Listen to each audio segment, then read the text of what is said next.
civilized society is perpetually menaced with disintegration through this primary hostility of men towards one another, meaning the civilized, modern, educated, reasonable society actually has always been marred and plagued by and with problems, chaos, conflicts, difficulties, and dangers that are absolute, direct, acute, and subtle at the same time. And obviously, because we want superiority, dominance, supremacy over one another, we're constantly, consistently compete and rival against one another on the basis of character, merit, talent, or shortcoming, deficiency, disadvantage. We just need a reason, a basis for the establishment of competition, rivalry over one another, and also again the creation of manipulation, dominance, enslavement over one another in knowledge, education, degree, success, possession, wealth. So in all,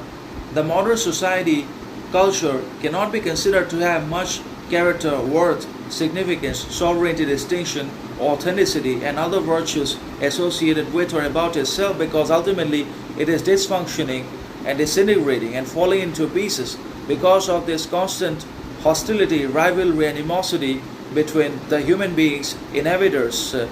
and residents and citizens that occupy it, that always call themselves education and are always proud, arrogant over their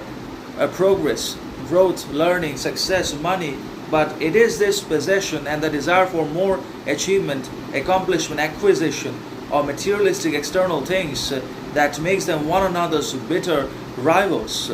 and also dangerous human beings in one way or another. So the modern society is marked by constant hostility of men towards one another, because they had to put everything about themselves into repression to fit into society, to make themselves eligible, capable for basically presence and existence within and inside of the society itself. So society ultimately is a prison, a facade, a construct whereby men are tamed, subdued, dominated, enslaved, and different experimentations are carried out upon them that ultimately drive them mad, egoistic, arrogant,